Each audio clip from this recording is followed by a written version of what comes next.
ہے کیونکہ آپ واقعی ہٹ رہے ہیں، دائیں بائیں ہو رہے ہیں۔ ایک مسئلہ یاد رکھیے کہ بعض اوقات کچھ الفاظ بلا اختیار انسان کی زبان سے نکل جاتے ہیں،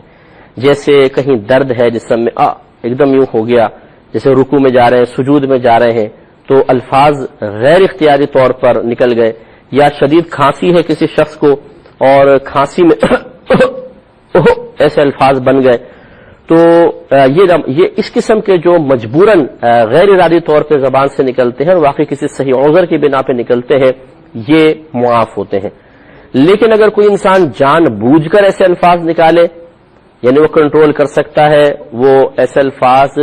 کی ادائیگی سے بچ سکتا ہے لیکن پھر جان بوجھ کے نکالتا ہے، تو اس کی نماز کے فساد کا حکم ہوگا اگر کم از کم 2 حروف بن جاتے ہیں۔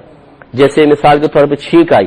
اب اس کو دبائے وہ چھینک کو، ٹھیک ہے، لیکن ہا چھی، زور سے ہا چھی، اب اس طریقے سے ہا چھی کہنا، تو یہ اس طریقے اگر واقعی وہ دبا سکتا ہے لیکن پھر ایسے الفاظ ادا کرتا ہے تو اس میں فساد نماز کا حکم ہوگا۔ اسی طرح جماہی آئی تو بعض لوگ آپ نے دیکھا ہوگا ہا کرتے، تو وہ اگر نماز کی حالت میں اس نے ہا کیا 2 حروف بن جائے تو اس سے بھی نماز فاسد ہو جائے گی، یہ احترام نماز کے خلاف ہے۔ ہاں یہ ہے کہ اگر بغیر آواز کے کوئی جماہی لیتا ہے اس سے نماز فاسد تو نہیں ہوتی، لیکن اگر جان بوجھ کے جماہی لی ہے تو مکروہ ضرور ہے، کیونکہ جماہی شیطان کے اثر کا نتیجہ ہے، اور شریعت اس بات کو محبوب نہیں رکھتی کہ کوئی اللہ تبارک و تعالی کی بارگاہ میں کھڑا ہوا ہو اور پھر شیطان کی ایک طرح سے اطاعت یا اس کی طرف سے دی گئی سستی میں مبتلا ہو کر اس طرح جماہی لے،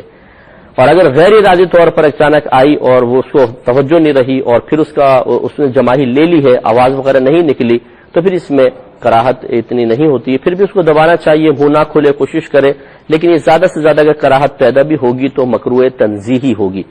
مکروہ تنزیہی اس عمل کو کہتے ہیں کہ جس کا کرنا شریعت کو ناپسند تو ہو لیکن اس حد تک نہیں کہ اس کے کرنے والے کو شریعت گناہگار قرار دے۔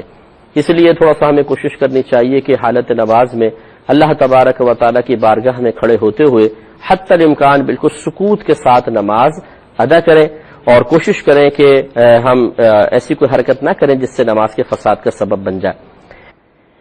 اسی طریقے سے ایک شرعی مسئلہ یہ ہے کہ دیکھ کر قرآن پڑھنے سے بھی نماز ٹوٹ جایا کرتی ہے،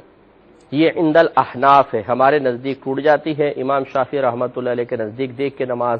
یعنی قرآن دیکھ کر پڑھنے سے نماز میں کوئی فرق نہیں پڑتا ہے۔ اسی لیے آپ دیکھیں گے کہ بعض اوقات حرمین شریفین میں بعض امام پڑھا رہے ہوتے ہیں اور سامنے ہی قرآن رکھا ہوتا ہے، وہ دیکھ کے پڑھا رہے ہوتے ہیں تراویح بعض اوقات، تو چونکہ وہ امام احمد بن حنبل کے فقہ کو اکثر فالو کرتے ہیں اس لیے ان کے ہاں صحیح ہے، لیکن حنفی شخص اگر اس طرح دیکھ کر قرآن پڑھے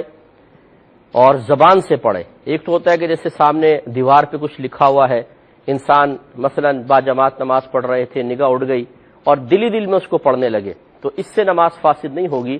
لیکن یہ بھی فعل نماز کے دوران اس طرح کرنا مکروہ ہوگا۔ لیکن اگر کسی نے اتنی آواز سے پڑھا کہ اپنے کان تک آواز پہنچ گئی، جیسے اکیلے ہم گھر میں ہیں اور کوئی چیز قرآن پاک وغیرہ کھلا ہوا ہے اور ہم اس کو دیکھ کر پڑھنا شروع کر دیں تو اس سے نماز ٹوٹ جائے گی۔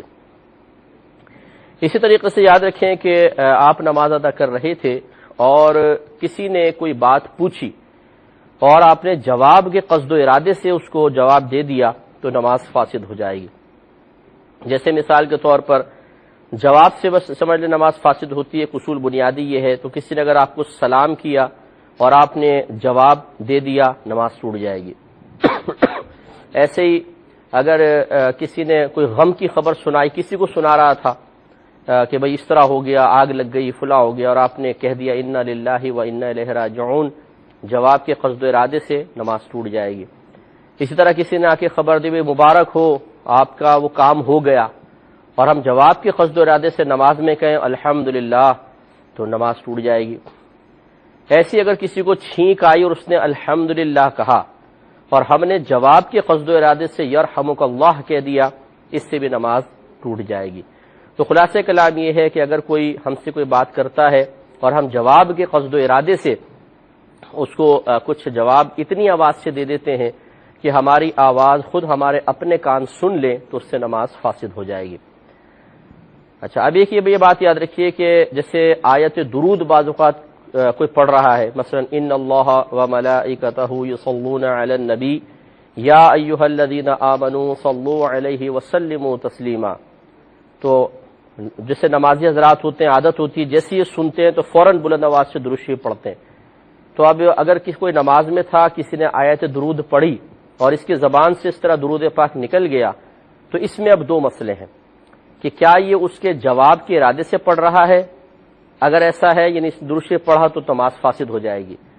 اور اگر یہ اس آیت میں موجود حکم الہی کو پورا کرنے کے قصد و ارادے سے درود شریف پڑھ رہا ہے، کیونکہ اللہ تعالیٰ نے فرمایا کہ اے ایمان والو تم بھی ان نبی کریم صلی اللہ علیہ وسلم پر درود اور خوب سلام بھیجو، یہ حکم ہے، تو اس نے سوچا چلو میں اس حکم پر عمل کر لوں، تو اگر حکم الہی کو بجا لانے کی نیت کرے گا تو اس سے نماز فاسد نہیں ہوگی، یہ ذہن میں رکھیں. کالر ہمارے ساتھ ہیں. السلام علیکم. تو آپ کی خدمت میں عرض کر رہے تھے کہ اگر ہم نے مثلا کسی نے آیت درود پڑھی اور کسی شخص کی زبان سے آیت درود سن کر بے اختیار درود نکل گیا، تو اب اس کو خود غور و تفکر کر لے اپنی نیت پر کہ کیا ایک تو ہے جیسے امام حضرات ہوتے ہیں دعا کے اندر یہ آیت درود پڑھتے ہیں تو تمام مقتدی بلند آواز سے ایک جواب سا دیتے ہیں، گویا کہ وہ جب آیت درود پڑھتے ہیں تو یہ بلند آواز سے درود شریف پڑھ دیتے ہیں. اگر اسی طرح اس نے جواب کے قصد و ارادے سے درود شریف پڑھا ہے تو نماز ضرور ٹوٹے گی.